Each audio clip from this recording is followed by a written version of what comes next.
प्रायोजक है दगरू सेठ jewellers, GM road near radio station.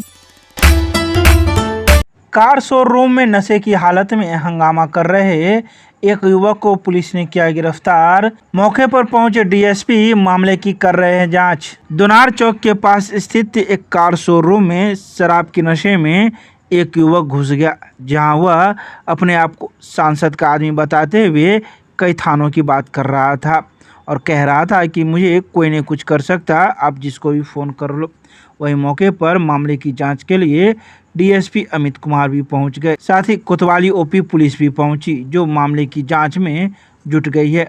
मौके पर मौजूद कार शोरूम के कर्मी का कहना था कि ये 3 व्यक्ति थे, इनके 2 साथी भाग गए हैं और एक साथी पकड़े गए हैं। यह अपने आप को सांसद का आदमी बता रहा था और कह रहा था कि मुझे सभी थानों से संपर्क है। वहीं मौके पर पहुंचे डीएसपी अमित कुमार ने कहा कि हम लोग मामले की जांच कर रहे हैं। ये दारू पी के मेरे ऑफिस पे आके बदतमीजी कर रहा है स्टाफ के साथ, दरभंगा रेनॉल्ट एजेंसी में। कहाँ पर है ये?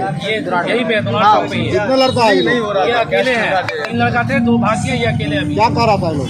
ये सिर्फ दारू पी के बदतमीजी कर रहा है। नाम बोल रहे थे, एमपी साहब का नाम बोल रहे थे। नहीं सर, किसी का नाम नहीं बोल रहे सर। वो नहीं, आपके एजेंसी में जिस समय गया उसमें एमपी साहब का नाम बोला है। ये गोपाल जी ठाकुर सर का नाम बोल रहे हैं। हम गोपाल जी ठाकुर के आदमी है, हमको कुछ नहीं होगा।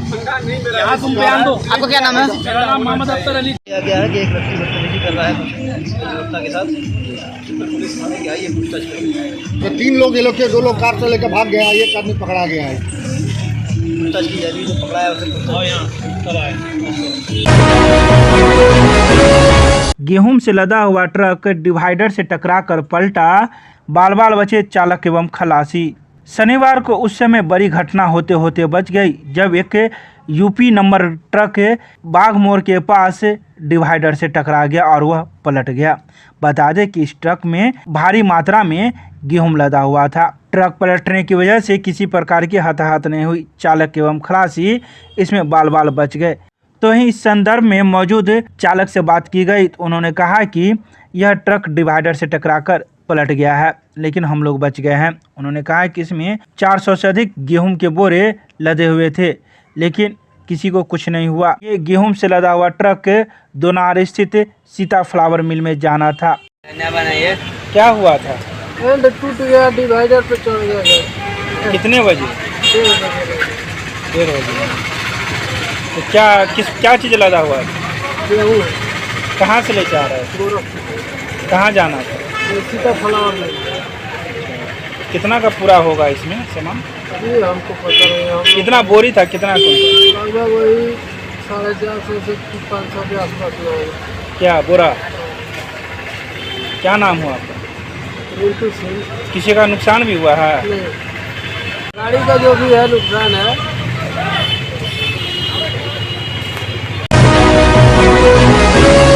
बिजली चोरी करने के मामले में विद्युत अधीक्षण अभियंता एसटीएफ के द्वारा की गई छापेमारी, 4 लोगों को किया गया नामजद। शनिवार को विद्युत अधीक्षण अभियंता एसटीएफ विक्रम कुमार के द्वारा विद्युत आपूर्ति प्रमंडल दरभंगा शहरी के विभिन्न मोहल्लों में लगातार छापेमारी की जा रही है।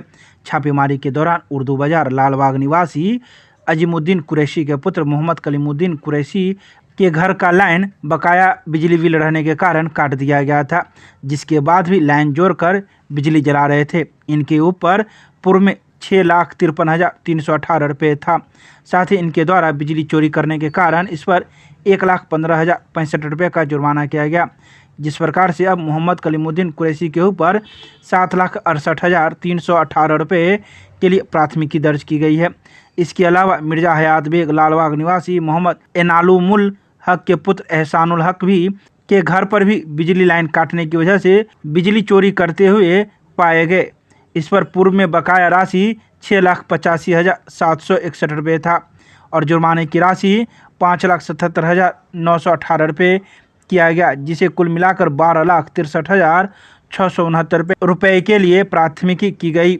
वहीं मिर्जा हयात बेग लालबाग के निवासी मोहम्मद एजाज अहमद के पुत्र मोहम्मद मिनहाज गनी भी अपने घर में चोरी कर बिजली जलाते हुए पाए गए। इनके ऊपर बिजली का बकाया राशि 1,43,854 रुपये था और जुर्माने की राशि 2,76,326 रुपये मिलाकर कुल 4,20,180 रुपये के लिए प्राथमिकी दर्ज की गई है। इन तीनों के ऊपर कनीय विद्युत अभियंता दोनार विकास कुमार के द्वारा लहरियासराय में प्राथमिकी दर्ज की गई है। इसके अलावा औद्योगिक क्षेत्र बेला के औद्योगिक उपभोक्ता का भी इसी महीने 13 सितंबर को बकाया रहने के कारण बिजली काट दिया गया था।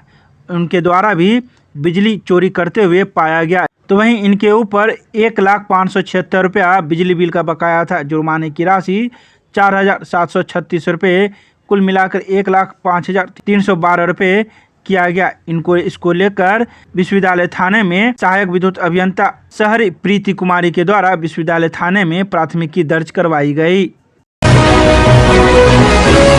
सीएम साइंस कॉलेज हुआ फिर जलमग्न। चल रहे स्नातक प्रथम खंड के कॉपी मूल्यांकन कार्य को लेकर बढ़ी परेशानी। एक बार फिर हुई कुछ घंटों की बारिश ने दरभंगा नगर निगम की सफाई अभियान की पोल खोल कर रख दी। इस बारिश ने कुछ ही घंटों में ऐसा कहर बरपाया कि न सिर्फ शहर के विभिन्न इलाके जलमग्न हो गए, बल्कि स्वयं नगर निगम कार्यालय भी इससे डूबता नजर आया। और उसके दावों को इस बेमौसमी बरसात ने कुछ ही घंटों में धो डाला। वहीं सबसे बदतर स्थिति नगर निगम कार्यालय के सटे सीएम साइंस कॉलेज की है, जहां स्नातक प्रथम खंड के उत्तर पुस्तिका के मूल्यांकन का कार्य चल रहा है, जिसमें मूल्यांकन कार्य में लगे सैकड़ों शिक्षकों एवं कॉलेज के छात्र छात्राओं को भारी कठिनाइयों का सामना करना पड़ रहा है। बता दें कि शुक्रवार की जहां देर रात बारिश हुई, तो वहीं शनिवार को भी घंटों वर्षा हुई, जिस वजह से महाविद्यालय प्रशासन की चिंता बढ़ गई है। सीएम साइंस कॉलेज है ये दरभंगा का। हम असाइनमेंट जमा करने के लिए अंदर बहुत पानी लगा हुआ। पानी लगा हुआ? क्या कितना पानी लगा हुआ है? लगभग घुटना। क्या क्लास के अंदर भी पानी है? जी नहीं, क्लास के अंदर नहीं है, जो है सो मेन दिक्कत हो रही है। ये दिक्कत तो होती है। किस पार्ट में है? पार्ट 1। क्या नाम हुआ? उज्जवल कुमार। दरभंगा नगर निगम में होने वाली बोर्ड की बैठक हुई स्थगित। लगा रहा दिन भर जल जमाव। शनिवार को दरभंगा नगर निगम के सभागार में बोर्ड की बैठक आयोजित होनी थी। इस बोर्ड की बैठक में महापौर, उपमहापौर, नगर आयुक्त के अलावा वार्ड 1 से लेकर 48 तक के सभी पार्षदगण की मौजूदगी होनी थी, लेकिन अत्यधिक वर्षा होने की वजह से दरभंगा नगर निगम जलमग्न हो गया। इसी फजीहत से बचने के लिए दरभंगा नगर निगम ने बोर्ड की बैठक को स्थगित कर दी। अब आगे की तिथि तय की जा रही है कि आखिर बोर्ड की बैठक किस तिथि को रखी जाए। बता दें कि बोर्ड की बैठक शहरी विकास के लिए आवश्यक है। जब इस संबंध में नगर निगम के कर्मियों से बात करनी चाहिए, तो इस संबंध में कोई भी कुछ भी कहने से बचते नजर आए और इनकार कर दिया।